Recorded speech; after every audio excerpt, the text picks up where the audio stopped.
Hello అండి. నేను మీ advocate Lokesh Reddy. ఈ రోజుల్లో మనం చూస్తున్నట్లయితే అమ్మాయి, అబ్బాయిలు కలిసి ట్రావెల్ చేయడం, కొంతకాలం రిలేషన్‌లో ఉండటం, ఆ తర్వాత ఎవరో ఒకళ్ళు బ్రేకప్ చెప్పటం, ఇంక తర్వాత మళ్ళీ వాళ్ళు ఒకళ్ళ మీద ఒకళ్ళు కేసులు పెట్టుకోవటం, పోలీస్ స్టేషన్, కోర్టుల చుట్టూ తిరగడం కూడా చూస్తూ ఉన్నాము. అయితే ఈ క్రమంలో అమ్మాయిలు వాళ్ళ రైట్స్ ప్రొటెక్ట్ చేసుకోవడానికి రకరకాల సెక్షన్ల మీద కేసులు పెడుతూ ఉంటారు. అయితే అబ్బాయిలలో మాత్రం చాలామందికి పోలీస్ స్టేషన్‌లో కంప్లెయింట్ ఇవ్వడానికి వెళ్తే, అమ్మాయి అయితే మీరు కంప్లెయింట్ పెట్టొచ్చు, అబ్బాయిలు మీరేం కంప్లెయింట్ ఇస్తారు, అమ్మాయి మళ్ళీ తిరిగి మీ మీద కేసు పెడితే ఇబ్బంది పడతారు అని చెప్పి వెనుకకు పంపించడం ఇలా చేస్తూ ఉన్నారు. అయితే అబ్బాయిలకు కూడా వాళ్ళకు అంటూ కొన్ని హక్కులు ఉంటాయి. చట్టంలో అబ్బాయిలైనా, అమ్మాయిలైనా అందరూ ఒకటే.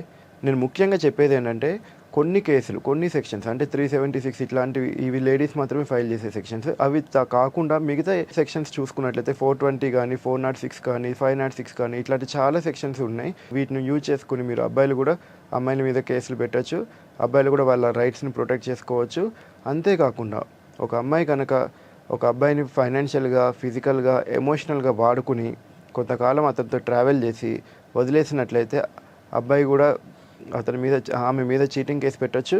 అంతేకాకుండా తను ఎంత అమౌంట్ అయితే స్పెండ్ చేశారో, ఎన్ని ల్యాక్స్ అయితే స్పెండ్ చేశారో ఆ అమౌంట్ని ప్రతి పైసా నీకు బ్యాంక్ వడ్డీతో సహా మరి రికవరీ సూట్ ఫైల్ చేసి రికవరీ చేసుకోవచ్చు.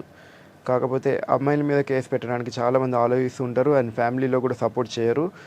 అండ్ పోలీస్ వాళ్ళు కూడా ఏంటంటే అమ్మాయి మీద మీరేం కేసు పెడతారు, అమ్మాయి మళ్ళీ తిరిగి నీ మీద కేసు పెడితే ఇబ్బంది అవుతుంది, జైలుకి వెళ్ళాల్సి వస్తుందని బెదిరిస్తూ ఉంటారు.